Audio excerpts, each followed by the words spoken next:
Bienvenue sur la 7e émission de Allogie le live.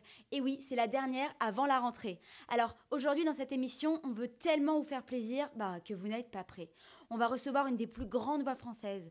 Petit indice, il a participé à la comédie musicale Les 10 Commandements. C'était la star. Ensuite, on va vous faire découvrir le premier wine tour cachère en France. Et puis, on va recevoir Nessim, le fondateur de Rivka Traiteur et Rivka Organisation. Et puis nous avons un invité qui nous vient tout droit d'Israël. Il s'appelle Ilan Dre et c'est l'un des personnages les plus influents dans le monde de la high-tech et de la cybersécurité. Alors surtout, restez connectés et je vous dis à tout de suite. Et oui, aujourd'hui dans cette émission, on a l'honneur de recevoir donc une des plus belles voix françaises. C'est un musicien qui a sorti plusieurs albums solo, dont le tout nouveau Grâce à toi qui vient de paraître. C'est bien sûr Daniel Lévy. Daniel, merci d'être avec nous aujourd'hui. Merci, bonsoir à tous. Alors, j'aimerais faire un petit rappel de votre biographie avant de commencer. Alors, vous êtes né à Constantine. Alors là, il y a déjà une erreur, Ah. parce que je suis né à Constantine. Très important la prononciation, déjà. D'accord, à Constantine. Okay. C'est marrant parce que mon grand-père aussi était constantinois. Ah bon, d'accord. Alors, vous l'avez quitté jeune pour partir à Lyon. Ensuite, vous êtes venu à Paris. Vous vous êtes démarqué tout de suite avec votre musique très pop, très funky, vos harmonies, donc wonderiennes. Mais je crois qu'il y a une chose qu'on ne dit pas assez, c'est que vous avez une formation de musique classique. Vous adorez la musique classique. Alors, c'est qui les compositeurs qui vous ont inspiré, par exemple ?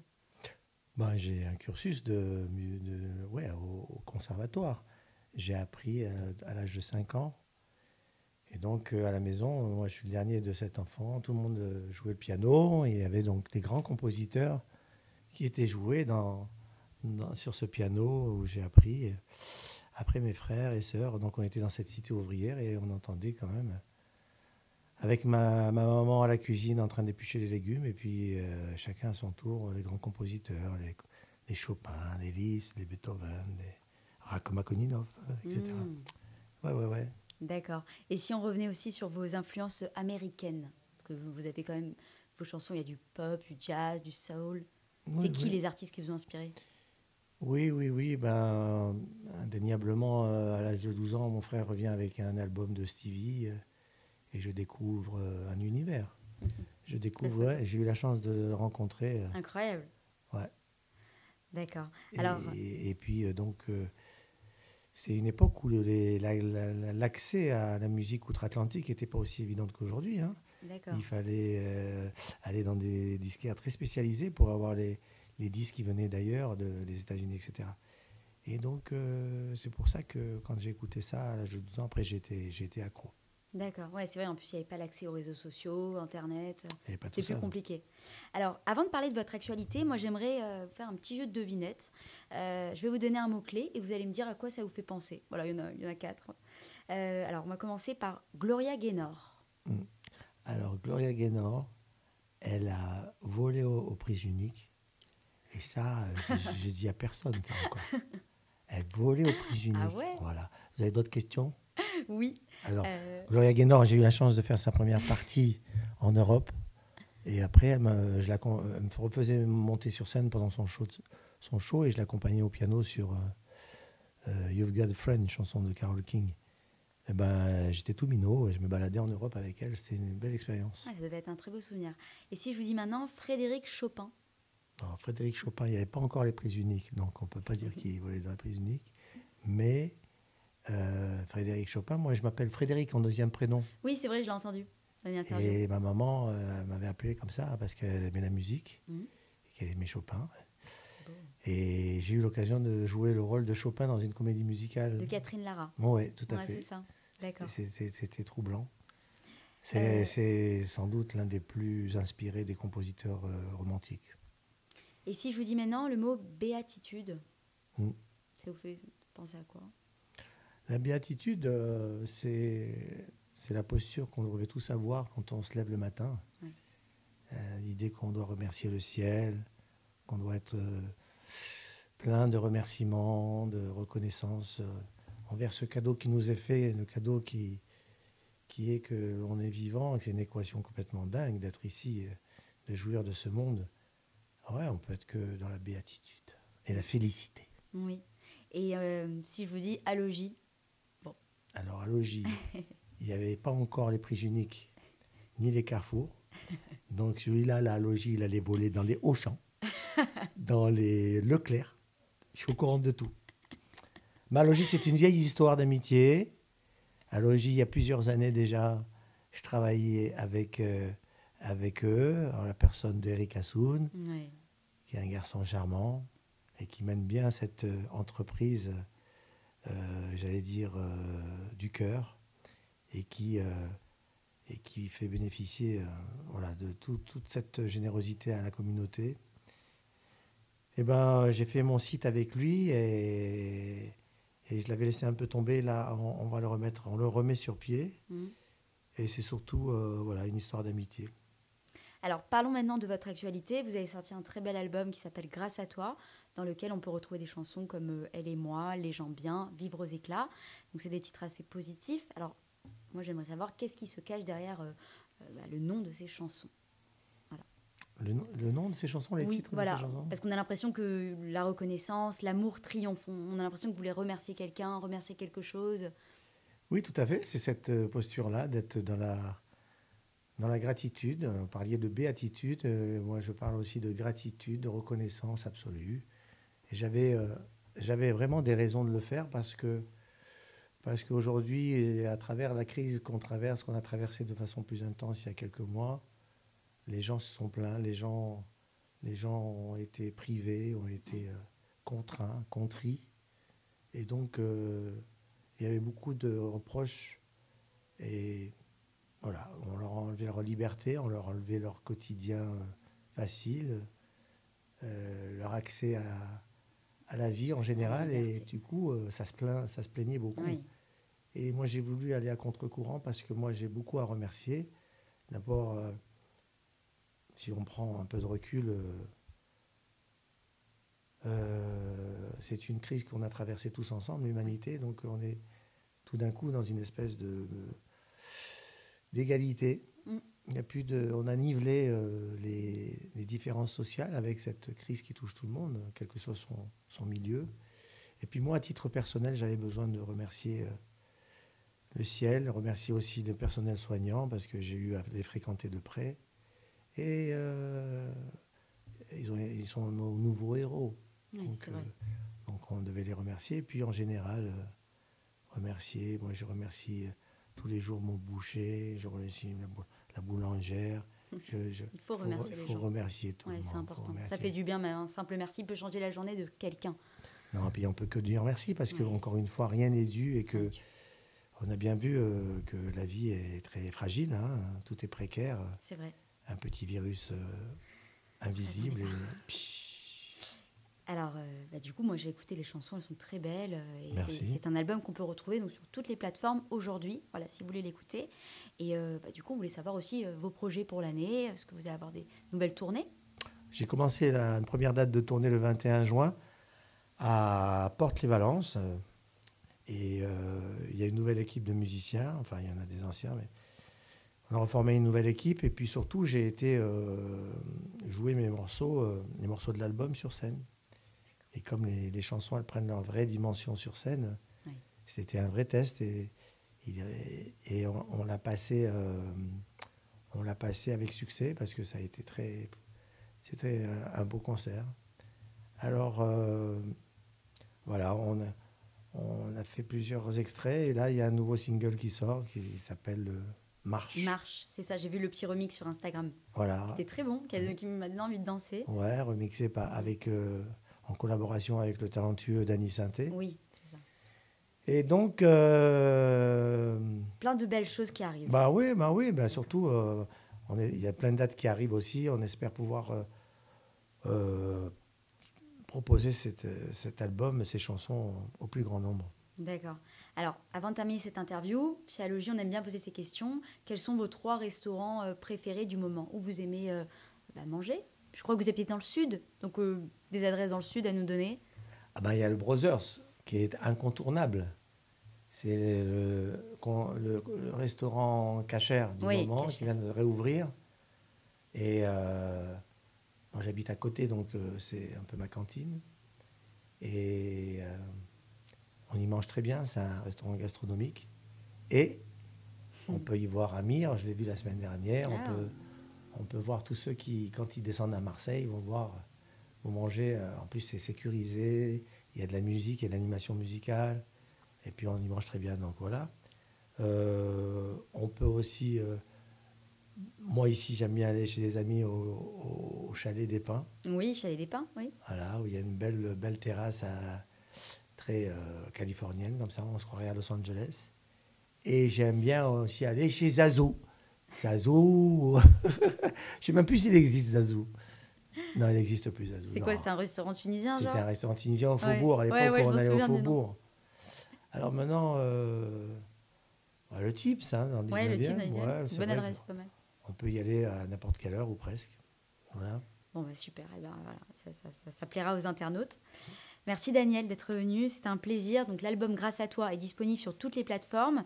Et puis retrouvez l'interview prochainement sur nos réseaux sociaux. Merci encore, c'était vraiment un honneur de vous recevoir. C'était un plaisir partagé. Merci. Merci.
Je suis Bruno Cohen, le cofondateur de Cocher Wine Tour. Moi je suis Lidvine Ruvio, je suis la cofondatrice de Cocher Wine Tour. Je suis installée donc dans le Bordelais depuis 7 ans et j'évolue dans le monde du tourisme et du vin depuis plusieurs années. Cocher Wine Tour, c'est en fait le premier organisateur de séjours œnotouristiques cachers dans toute la France. Je me suis occupée de mettre en place les circuits dans le vignoble bordelais, dans les grands crus classés qui produisent des vins cachers. On a commencé par le vignoble bordelais pour vous faire visiter, découvrir, déguster les grands crus classés cachers. Vous allez avoir la possibilité autour de ces séjours de pouvoir mieux comprendre la fabrication d'un vin cachère, pouvoir découvrir les grands crus classés qui n'existent que depuis une vingtaine d'années maintenant en France. Et vous allez avoir la possibilité aussi de passer des séjours de rêve dans des endroits somptueux et magnifiques.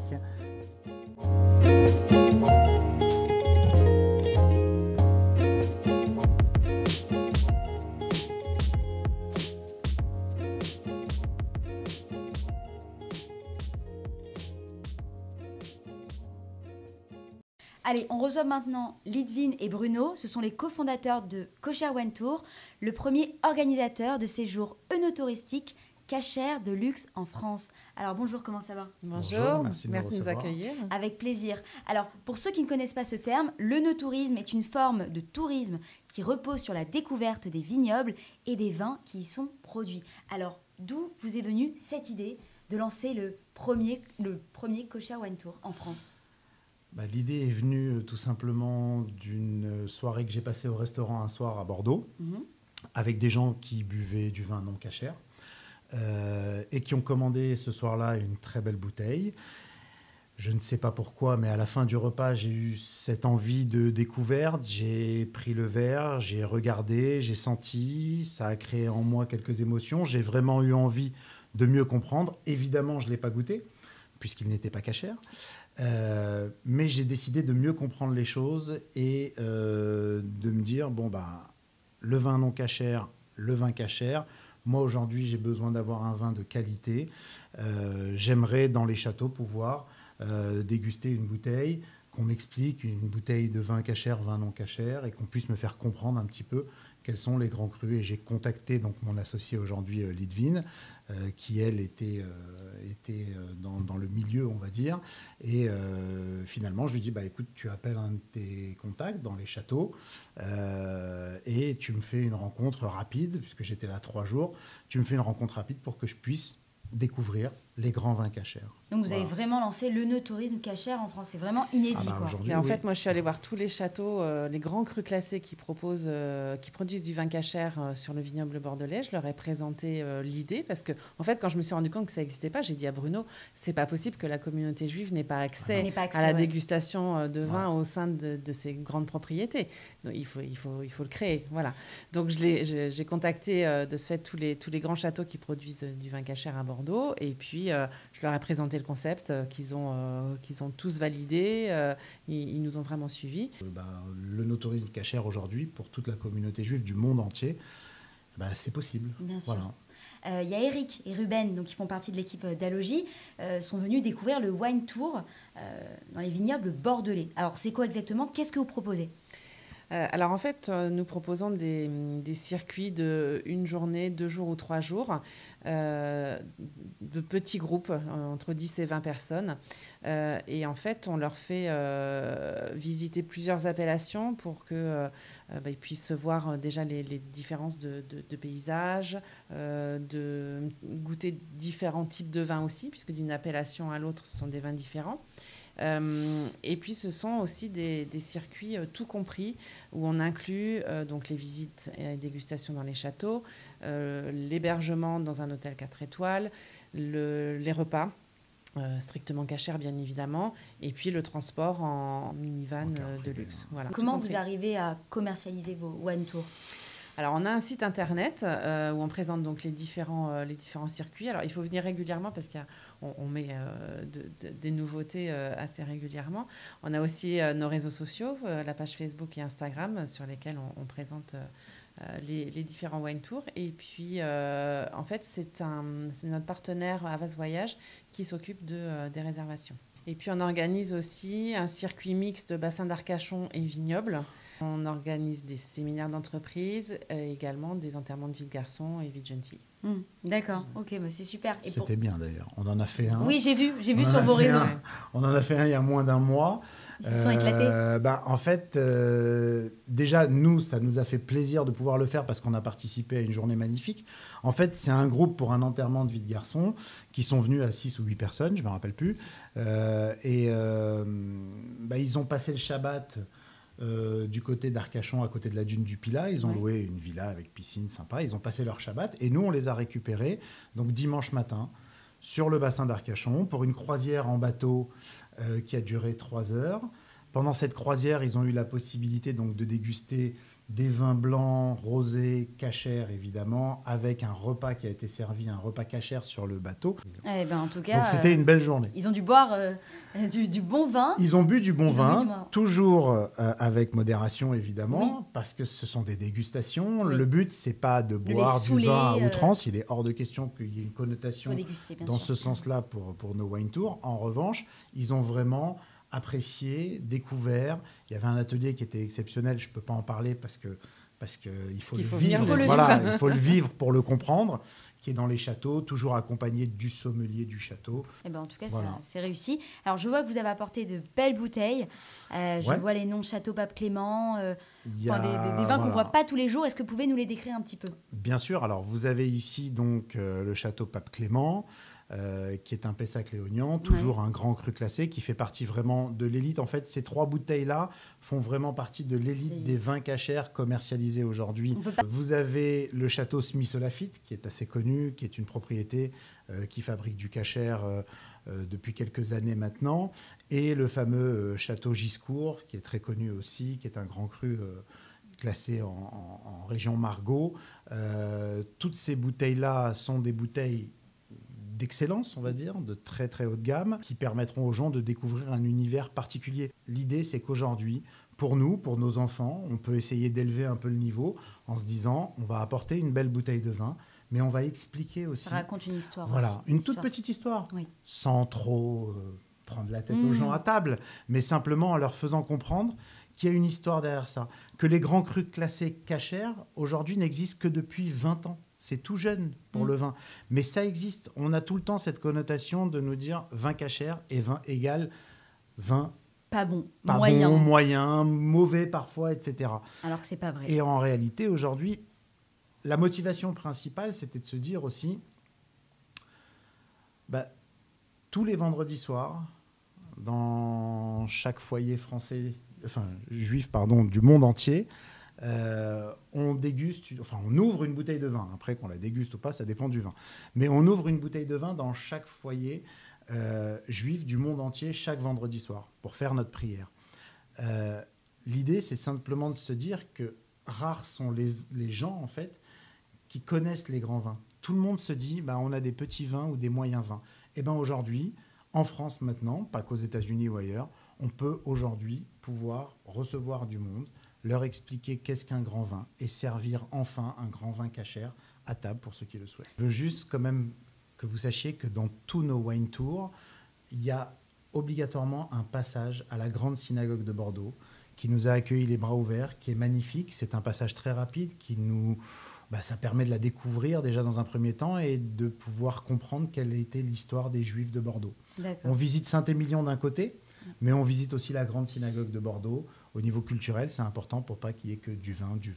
Ces journées doivent être vraiment magnifiques. Alors du coup, pour cet été, est-ce que vous avez pensé à une autre région ?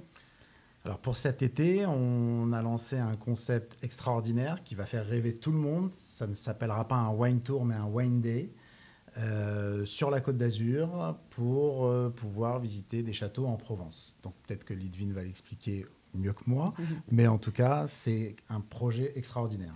Alors en fait, on fait visiter un cru classé de Provence, une propriété qui est exceptionnelle, où les vins sont exceptionnels. On a une cuvée qui s'appelle Fantastique et c'est pas pour rien. Donc on fait visiter la propriété pendant 3 heures avec dégustation de vins rosés et de vins blancs et un atelier avec une personne qui est parfumeur et nez culinaire qui collabore avec les plus grands chefs et les plus grands sommeliers et qui va expliquer justement tous les arômes qu'on peut trouver dans ces vins. Donc c'est vraiment une expérience. En fait, on récupère les gens à Cannes, on les emmène donc dans cette propriété en van privé.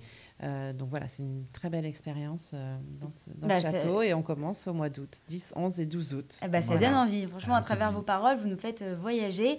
Lidvine, Bruno, merci beaucoup pour toutes vos explications. Merci de nous avoir fait découvrir donc, le no-tourist cacher en France. On va le voir dans le reportage, on va voir l'interview, vous allez découvrir très prochainement. Avant de finir, j'aimerais vous poser les questions à Logis, parce qu'on aime bien ça. Bruno, c'est quoi du coup vos 3 restos préférés en France ou à Paris ? Les 3 restos préférés. J'aime beaucoup, je mange souvent au Cannes, à Boulogne. On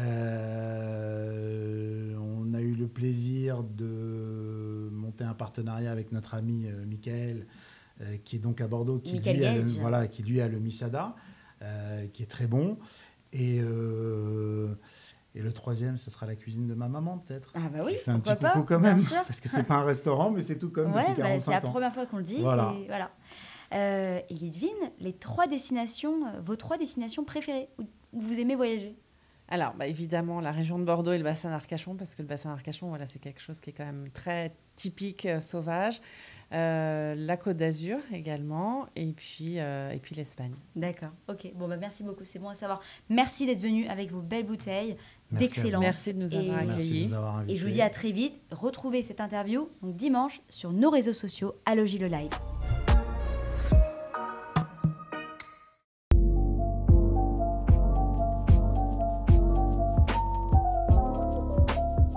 Merci Nissim de nous recevoir au Galion. Donc une fois n'est pas coutume, on se retrouve après l'interview de Roman. C'est ici qu'on a commencé il y a 5 ans à faire des organisations de réception, événements privés, bar mitzvah, mariage, etc.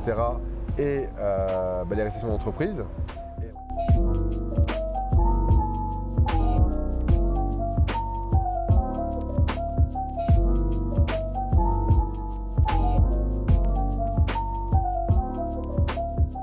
Et on a aussi maintenant aujourd'hui la casquette de livreur. On fait la livraison pour Shabbat.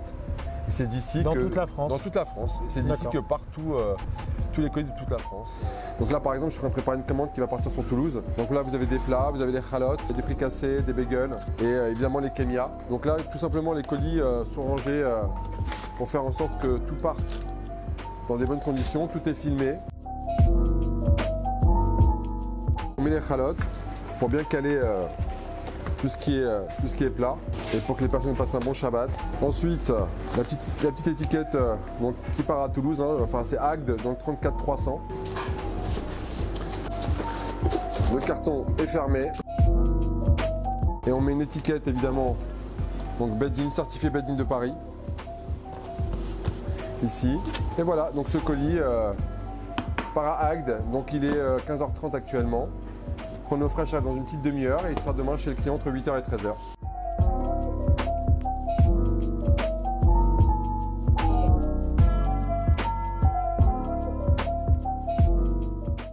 Bonjour à toutes et à tous. Aujourd'hui, je vais vous présenter Nessim. C'est le fondateur de Rivka Organisation. C'est l'organisation qui s'occupe de toutes vos réceptions de A à Z. Bonjour Nessim. Bonjour Roman. Comment ça va? Ça va et toi? Super, je crois qu'on se connaît déjà. On se connaît, je te confirme. Alors ça me fait plaisir que tu sois là dans ce studio.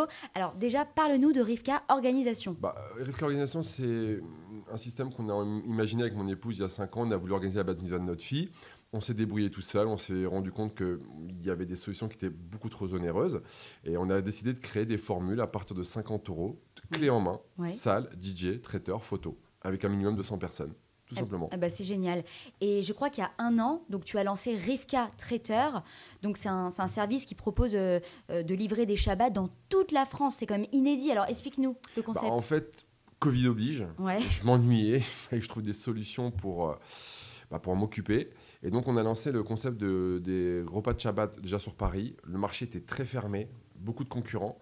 Et on a décidé en fait de développer sur la France. Et on a mis un système en place où aujourd'hui, vous êtes n'importe où en France, quel que soit l'endroit. Pour 10 €, vous êtes livré n'importe où. D'accord, donc si par exemple quelqu'un est à Deauville, il veut se faire livrer un bon repas de Shabbat, ça ne va pas lui coûter cher la livraison. Non, il peut prendre une formule par exemple à partir de 59 €, il paie 10 € de frais de livraison, il est livré pour 69 € à Deauville.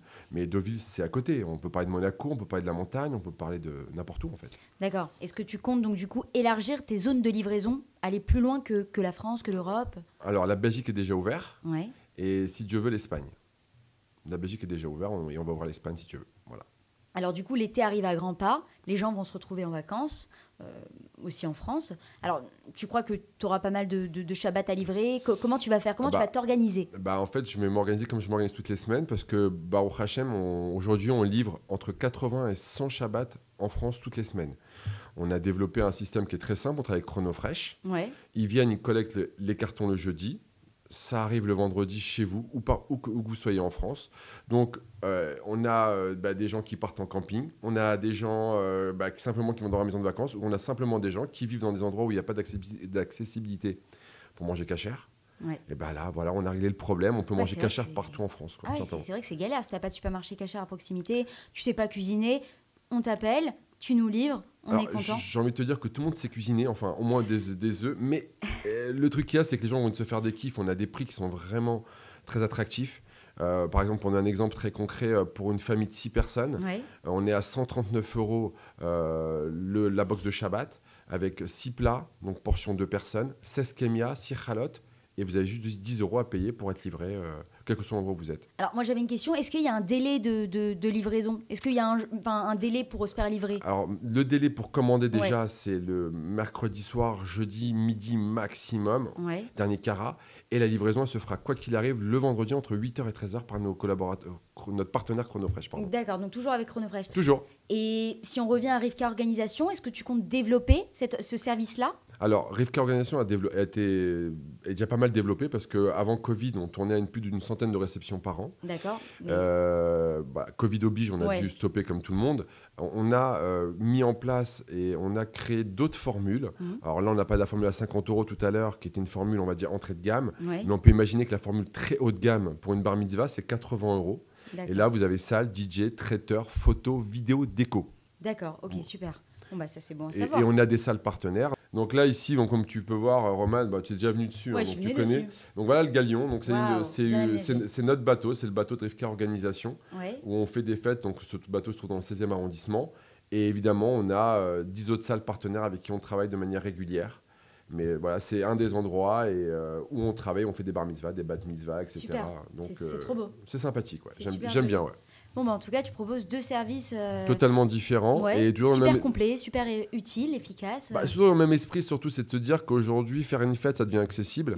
On n'est pas obligé de faire des crédits et partir dans tous les sens pour pouvoir faire de fêtes. Et puis le Shabbat, effectivement, quand on fait un ratio prix par personne dans les formules que nous on propose, en moyenne, on est à 10-11 € par repas. Donc, tout compris, c'est pas excessif pour une personne, je précise. D'accord. Alors, si je peux informer les internautes, donc pour commander son Shabbat, c'est rivkatraiteur.com. Exact. Et pour le service Rivka Organisation, rivka.top. C'est exactement ça. C'est top, comme c'est top, c'est génial, c'est magnifique. C'est rivka.top, exactement. Bon, bah, c'est super. Du coup, Nessim, avec Rivka Traiteur, est-ce que tu as des anecdotes à nous raconter? J'en ai une très sympa. Je vais même vous donner son prénom. Je ne vous donnerai pas le nom, parce que voilà, mais c'est un monsieur qui s'appelle Félix, qui habite dans le département du 11. Qui un jour m'appelle et me dit « Mais Nissim, est-ce que tu peux me livrer mon Shabbat ?» Je dis « T'es en France, donc il n'y a pas de problème. » Et il faut savoir que quand je lui ai livré son Shabbat et qu'il l'a reçu, il m'a passé un coup de fil. Et je sentais qu'il était vraiment ému parce qu'il m'a dit Nissim, ça fait 2 ans que je n'ai pas tenu une challah dans ma main. Et donc il faut savoir que le gars, il vivait dans un trou complètement perdu. Il a 59 € son Shabbat et 10 € la livraison. 69 €, il a fait un rêve. Et ce monsieur recommande d'ailleurs de manière régulière. Et une autre anecdote qui était un peu plus sympathique, j'ai 25 gosses qui sont partis donc dans le sud de la France pour un Shabbat. Ils n'étaient pas bien parce que c'était des petits jeunes de 18-20 ans. Il y avait une commande qui était assez conséquente quand même. Et ils avaient très peur que ça n'arrive pas, etc. Donc les gars, ils se sont pointés le matin chez Chronofresh. Mais le Chronofresh a dit, on va vous livrer. Ils étaient super inquiets. Bon, finalement, ça s'est super bien passé. Ils ont reçu leur commande. Donc il y avait j'avais 4 grosses commandes, donc à peu près 600-700 €. Mais tout a été livré dans les meilleurs délais. Ils ont passé un super Shabbat. Et d'ailleurs, pour le coup, maintenant, ils nous ont fait une pub assez sympa. Ah bah c'est super, tu apportes de la joie en plus aux gens, parce que c'est important le Shabbat. C'est vrai, c'est important de le célébrer. J'ai une dame qui m'a même dit un jour, Nissim, quand je reçois mes colis de Shabbat, j'ai l'impression que c'est Noël tous les Shabbats. C'est vrai, voilà, c'est vrai que c'est notre Noël à nous. C'est votre tous les vendredis. Exactement. Donc, alors, Nessim, avant de terminer donc cette interview, on aimerait te poser les questions Alogie. Voilà, spontanément. C'est quoi tes 3 restos préférés du moment? Alors, mes 3 restos préférés du moment, il y a Tikkun Olam. Ah, comme d'hab, tout le monde dit ça. Il est bon, il est bon. Le service est parfait. Il y a Tsum Tsum à Voltaire. Et le 3e, j'ai envie de te dire, un Chalavi. Alors là, un Chalavi qui est très sympathique. Si, il y en a un, j'étais hier, le Tips, qui est très bon. Le Tips, voilà. Oui, dans le 19e. Exactement. Et tes 3 destinations, ou les endroits où tu aimes bien voyager? Alors, Marbella, c'est ma destination, j'adore ce lieu. Deuxième destination, ma maison, chez moi. J'aime bien voyager chez moi, je suis très casanier. Et la 3e destination, je veux dire Israël, évidemment, parce que c'est notre terre à tous et voilà, on aime bien être là-bas aussi. Merci d'être venu sur le studio d'Alogie. Donc, Rivka Organisation pour toutes vos réceptions et Rivka Traiteur pour tous vos Shabbats livrés en France pour seulement 10 € avec Chronofresh. Voilà. Nessim, c'était un plaisir. Merci beaucoup, Roman. Je te dis à très vite. Merci beaucoup. Et maintenant, on va s'intéresser au monde du high-tech avec un invité spécial qui nous vient tout droit de Tel Aviv. Alors, Ilan Drey, tu es le fondateur donc, de l'une des plus grandes agences digitales au monde, si je puis dire, Linkcode. Et puis, tu es le directeur artistique de Aqua Security, une start-up spécialisée dans le cloud. Je crois que j'ai bien dit les choses. Voilà, c'est parfait. Et puis, on se connaît, on a vécu quand même pas mal de choses en Israël ensemble. Ouais. Donc, je suis très contente de te recevoir sur ce plateau. Merci de m'accueillir. Avec Merci plaisir. à Aloji. Alors, tu es un grand entrepreneur en Israël. D'où te vient toute cette énergie, cette envie de dévorer le monde ? En fait, je pense qu'on a la chance en Israël d'avoir un milieu d'entrepreneuriat qui est très actif, très dynamique et surtout une opportunité de montrer une belle image d'Israël grâce à la high-tech. Oui. Ce dernier mois, il y a eu plus d'une trentaine de sociétés qui ont cartonné. On appelle ça des licornes. C'est des sociétés qui ont une valuation de plus d'1 milliard de dollars. Et je crois énormément que plus il y a de sociétés israéliennes qui changent le monde, et plus on aura une meilleure image d'Israël. Et c'est mon privilège de pouvoir aider avec toutes mes équipes ces sociétés à réussir. Alors, tu as accompagné plein de licornes, comme tu dis. Est-ce que tu peux nous donner quelques noms de startups que tu as accompagnées ? Alors, j'étais dernièrement vice-président artistique de Cyberizon, qui a un dernier fonds de 200 millions de dollars, valuation de plus d'1 milliard. Wow. Aujourd'hui, je travaille avec une superbe équipe à Aqua Security et le même principe. Et j'accompagne ces startups depuis le premier jour. En fait, ça peut être au début 3-4 personnes avec une présentation, avec un algorithme, une technologie qui est incroyable. Et on va leur créer cette image de marque qui va les différencier en fait de tout ce qui existe sur le marché et qui embellissent en fait leur technologie. Et tout ça, je raconte en fait dans un livre qui s'appelle Fusion Experience, parce que ce qui est beau, c'est quand ces sociétés israéliennes grandissent, elles doivent apprendre à communiquer avec l'international. Donc, ils créent des bureaux à New York ou à Boston en général. Vite fait, ils s'implantent aussi en Europe, en général à Londres, et commencent à attaquer le marché en France, à Paris. Et quand vous pensez à ça, le choc culturel qu'il y a entre ces pays, les différentes méthodologies, et crée des tensions parfois qui ralentissent le succès d'une société. D'accord. Et en fait, ce livre, il essaie de mettre en valeur la communication entre les gens et donner une méthodologie qui permet, au niveau professionnel comme personnel, à cartonner. Voilà, c'est ça. En fait, je voulais que tu me parles de ce livre jaune, de ce fameux livre jaune, donc Fusion Expérience que tu nous as apporté. Donc, tu expliques un peu ta philosophie, tu la partages. Donc, c'est ça, en fait. Tu souhaites rapprocher les sociétés, les salariés de la société. Explique-nous à peu près. En fait, ce n'est pas qu'au niveau des entreprises.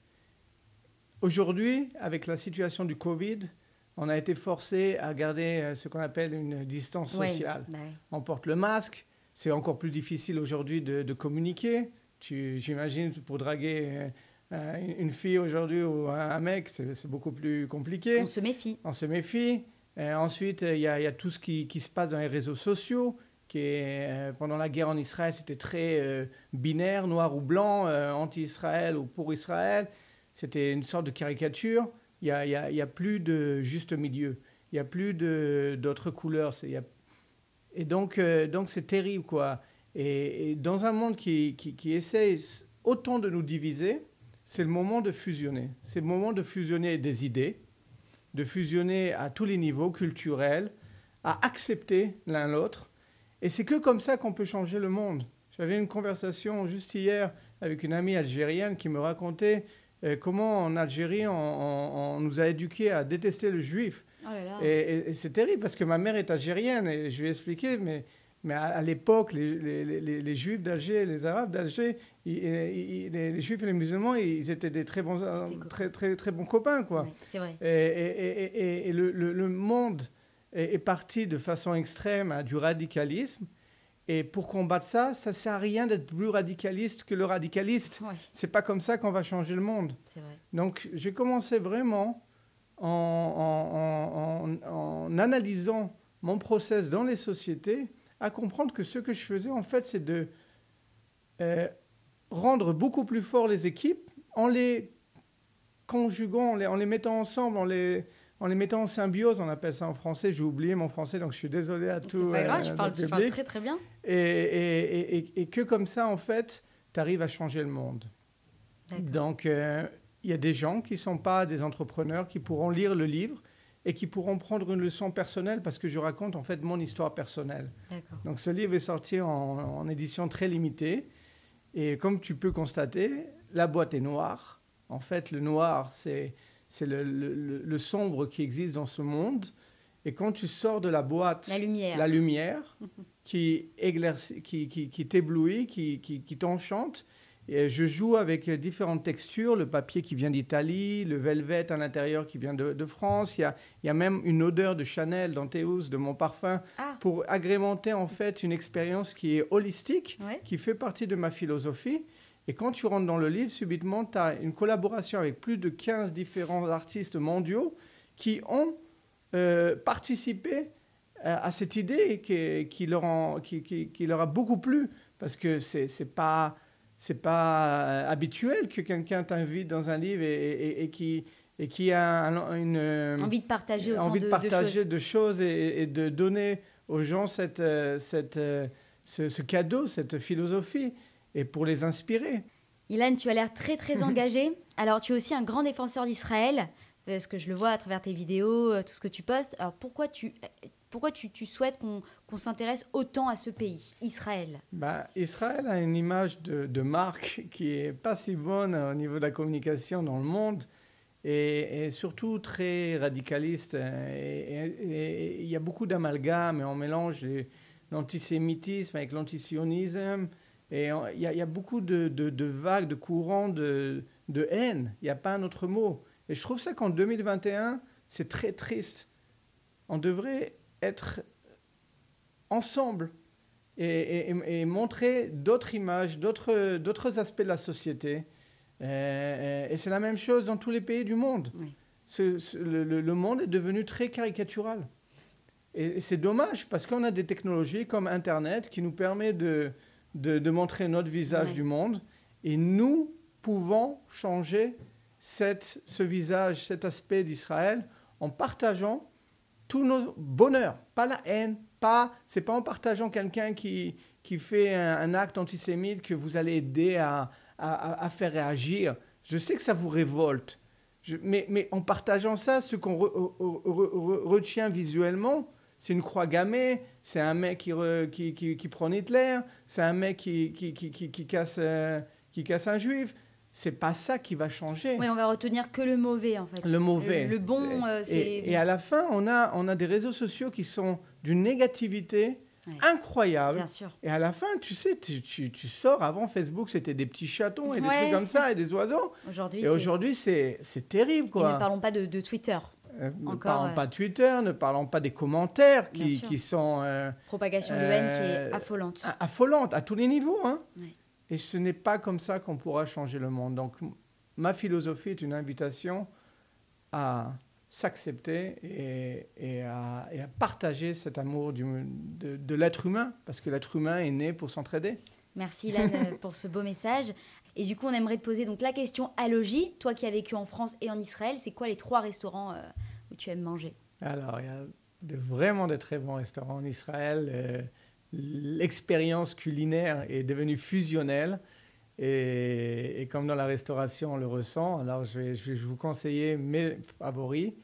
Donc il y a le Whisky Museum, c'est un restaurant cachère qui a un bar à Sarona, exactement, à Sarona, Tel Aviv. Le Whisky Museum, il a la plus belle collection de whisky et il t'invite à une aventure de découverte autour du whisky avec des plats incroyables cachers qui sont exceptionnels. Et il y a le Toussi. Le Toussi, c'est au 49e étage d'Azrieli et tu as la plus belle vue de Tel Aviv. Et c'est un très, très, très bon restaurant. Et puis, dernièrement, j'ai découvert, hier, j'ai fait la surprise à mon frère. J'ai débarqué à Doron, dans le 17e, le restaurant israélien. C'était fort sympathique. Merci pour votre accueil.